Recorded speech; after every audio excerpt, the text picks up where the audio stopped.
So Jess has been working on another drawing, which is a really fantastic opportunity to try and practice hands-on teaching someone, which is always completely different to just providing things on the internet and slowly taking someone through it without that interactive aspect.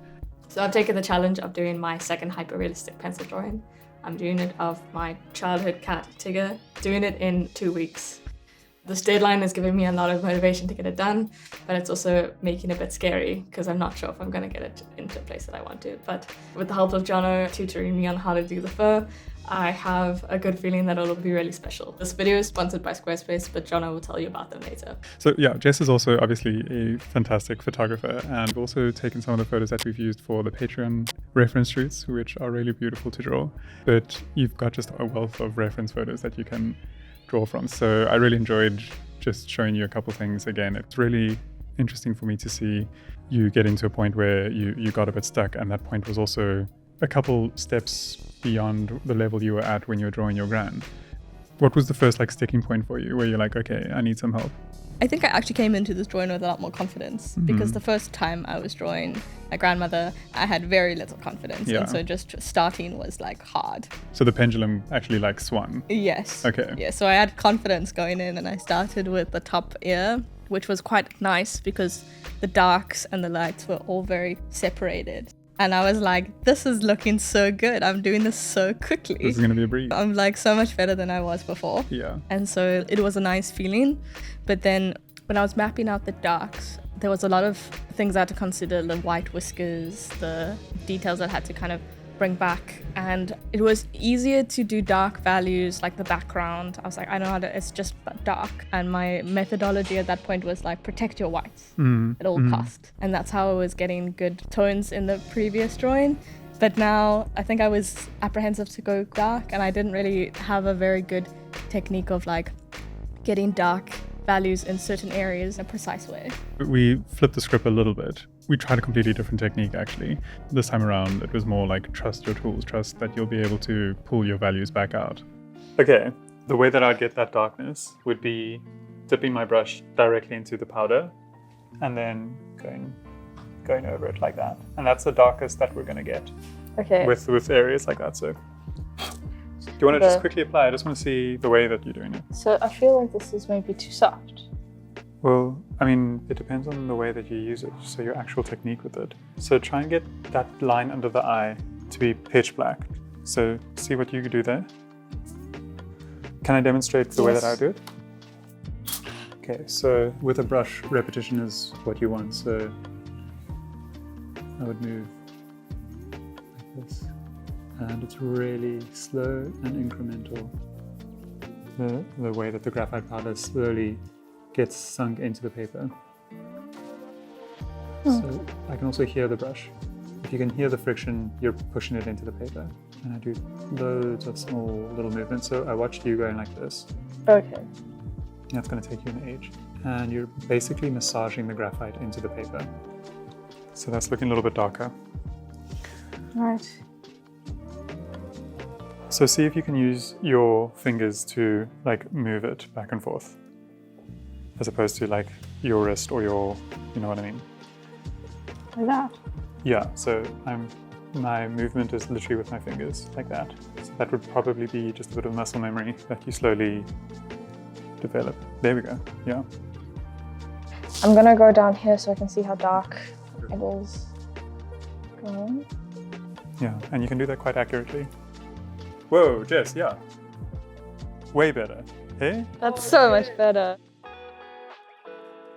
So after the lesson with Jono, I had a lot more confidence. I think just figuring out that I didn't have to worry about going dark, that I would be able to use an eraser to pull out those values again, made me just go for it. So I started mapping out the darks with a lot more confidence.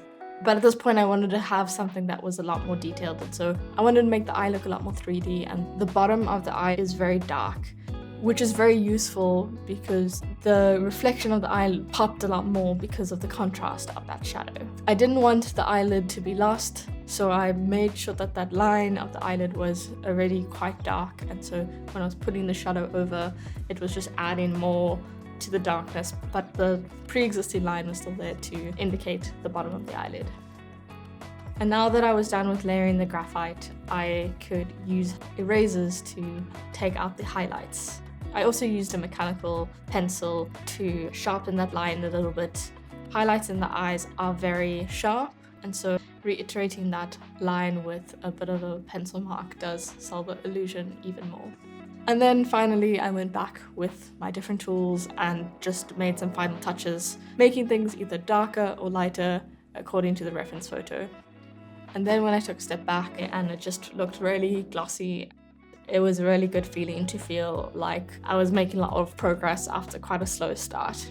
So after I finished the eyes, the goal was to map out the rest of the drawing and starting to get some of those details of the top of the face to see if the method was working. Getting out those first details of the top of the face, I could see that it was coming together. I felt a lot more confident about the process, and so I think I just had a lot of drive and motivation to finish this drawing. So the other thing that I noticed as well was there's an element of muscle memory with drawing, but you were struggling with the whiskers at a stage and trying to get the tones out, a very sharp white line out of the graphite with an eraser. And I think there's something there around the angle of your wrist and just being able to experiment with how to work with an eraser. And that comes from practice and repetition. So firstly with the Tombow Mono Zero eraser, practicing getting really fine lines and that confidence is really key. I think there was the fluff, which is a very different technique to the whiskers, because the fluff felt a lot more free and it was short, so I could kind of use Tombow Mono Zero eraser to like get the fluff, and it could be quite random, and you would just layer that. You could get into quite a good rhythm. But with the whiskers, I feel like you can't really hide the lines being perfect. They're very like stark and straight. If there's one thing I could definitely work on in the next drawing, I think I would need to practice that or go into that with more confidence. I don't think the whiskers are the weakest part. I think they definitely are like a feature. I think it was maybe just a challenge for you. Also, if this one isn't perfect, it's the same value that your previous drawing has as well. You can hold them, you can see your progress. And that journey is really valuable. It's really beautiful to see how you've learned things. So being able to just do it off the bat immediately is almost like a hollow victory, because there isn't a journey to look back on. There aren't these like point moments of when you learned this technique or when you learned confidence in this way of working. I think the struggles are really important to document and to cherish, because they make that journey a whole lot more valuable. Yeah, Jess, that was a really cool experience. I'd actually really love to check in with another drawing in a couple of months' time. Cool. And like see the progress as we go along. But it's really special to be teaching you slowly. It's such an honor to be taught and to have these kind of moments and really quick breakthroughs actually. I feel like you're flying, like you're you. improving so rapidly. To also be fair to the amount of like videos I've consumed from being your video editor, through osmosis you are becoming like very the practicality of your teaching and then the head knowledge I have from 2 years of video editing, I think that the combination has helped a lot. Yeah, you have a little advantage. Yes, so watch Jono's tutorials, they do help. Thanks, Jess. Thanks, Jono. Before we end this video, I just want to give a quick thank you to this video sponsor, Squarespace. I've been working with them for a couple of years now, and they played a huge role in my career. Not only in helping me maintain this channel by sponsoring these videos, but early on in my career, I was looking for a way to showcase my work, and I didn't have time to learn HTML and to try and build a beautiful working website that had all the patches and upgrades when they needed to happen. And so I needed a way to showcase my work and make it easy for collectors to find me and get in touch with me. And I felt that Squarespace did that effortlessly. I never had to patch or upgrade anything. I could register a domain with them and set up an online store. And most importantly, I could design a portfolio and show my work the way that I wanted to. Also, every time I got stuck, their amazing support team helped me out instantly. So if you're looking to build a website, give Squarespace a try. And if you decide that you love them, use the soft code and get 10% off your first purchase. If you guys enjoyed this video or found it helpful, leave a like. It helps the channel out in a huge way. As always, thanks for the support, and I'll see you guys in the next one. Bye.